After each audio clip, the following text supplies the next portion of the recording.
I am really very happy and blessed in every aspect, sir. Family, in-laws, financially, emotionally, of course, मैं बहुत ज़्यादा weak हूँ, but वो मैं balance कर लेती हूँ. That I have learned looking to your sessions.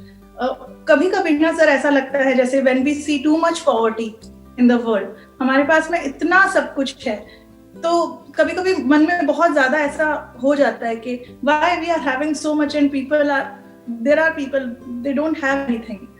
तो वो उस वक्त ना मन एकदम बहुत भारी हो जाता है सर. तो उसमें किस तरह का हमको पॉजिटिव एनर्जी लानी चाहिए अपने आप में? आपने मेरे कोटेशन देखा होगा जो मेरी वेबसाइट पे भी लिखा हुआ है, यूट्यूब चैनल के भी हेडर पे लिखा हुआ है, if you have more than you need simply share it with those who need it the most. अब आपके पास इतना भी नहीं है कि आप पूरी दुनिया में ले जा करके बांट दो, फिर तो अगले दिन आप खुद मांगने लग जाओगे, राइट? तो अब जितना भी आप कंफर्टेबली शेयर कर सकते हो जिसमें कि आपको खुद को भी प्रॉब्लम ना आए. अब वो बेंचमार्क हर एक के लिए अलग अलग हो सकता है. कोई आदमी है वो कहेगा कि मेरी कमाई का मैं 10% शेयर कर सकता हूँ, कोई कहेगा मैं 50% भी कर सकता हूँ, मेरे को कोई दिक्कत नहीं है.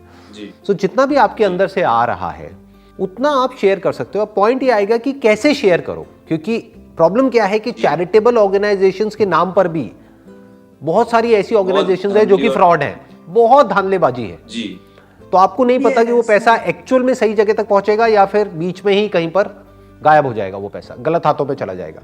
तो इसका बेस्ट ऑप्शन क्या है कि आप कुछ ऐसा करिए जिसमें कि आप सिर्फ पैसा मत दीजिए बल्कि अपना टाइम भी दीजिए, अपनी एनर्जी भी दीजिए.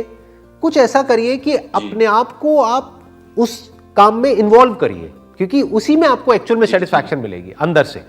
एक्चुअल में किसी ऐसे इंसान को मानो कि बहुत जरूरत है. जैसे इंडिया में आज भी बेटा बेटी बहुत चलता है कि लोग अपने बेटे के इलाज पे तो कितना भी पैसा लगा देंगे, लेकिन बेटी के इलाज की बारी आएगी तो वहां पे पीछे हट जाएंगे. तो मानो आपने अपना एक कॉज पकड़ लिया.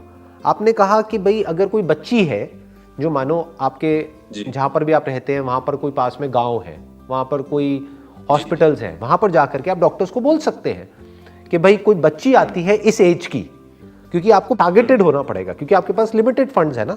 तो आपको पहले अपने कॉज को समझना पड़ेगा. आप ऐसे देख सकते हो कि अगर कोई बच्ची आई और मान लो उसको कोई पर्टिकुलर प्रॉब्लम है, मानो आंख में कोई प्रॉब्लम है जिसमें कि थोड़ा सा पैसा लगेगा और उस बच्ची की लाइफ पूरी की पूरी चेंज हो जाएगी, यानी वो देख सकती है दोबारा से 20-30 हजार रुपए में.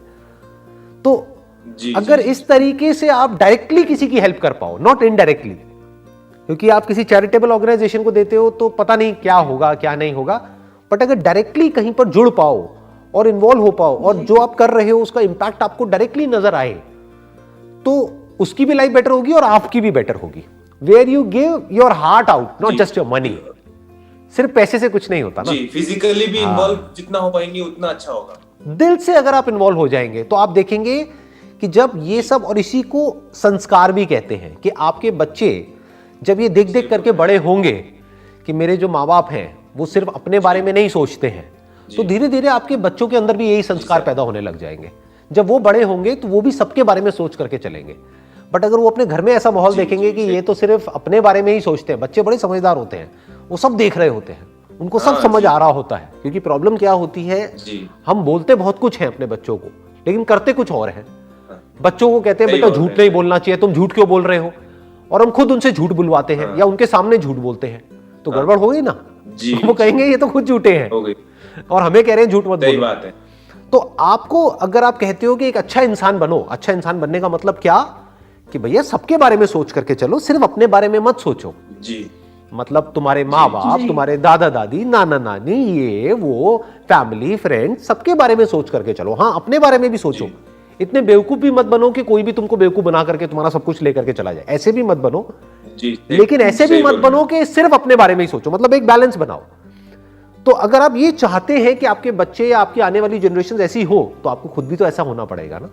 मैं आपको एक एग्जांपल भी देता हूं, आप अभी क्या कर सकते हैं. अभी जैसे सर्दियों का टाइम चल रहा है, तो अभी ठंड बहुत ज्यादा है, तो आप क्या कर सकते हैं, अपने बेटे के साथ में गाड़ी में अपना आराम से एक राउंड लगाने के लिए जाइए कहीं पर भी. शाम को गाड़ी में कुछ कंबल रख लीजिए, 20, 30, 50, 100 जितने आप रखना चाहते हैं, और उसके हाथ से लोगों को कंबल दिलवा दीजिए. एक बार आप ये सब चीजें करेंगे ना जब प्रैक्टिकली, तो आप देखेंगे आपके अंदर से भी जो चेंज आएगा और उसके अंदर भी जो चेंज आएगा और उसमें जो खुशी मिलेगी वो पैसे को दबा करके बैठने में जो खुशी मिलती है उसमें भी एक खुशी होती है, एक बड़ा सटल एक प्लेजर Exactly, होता वो नहीं है है। कि मेरे बैंक अकाउंट में इतना पैसा पड़ा हुआ है, Agree, sir. उससे लाख गुना बड़ी है सही इसमें बात। जो खुशी है।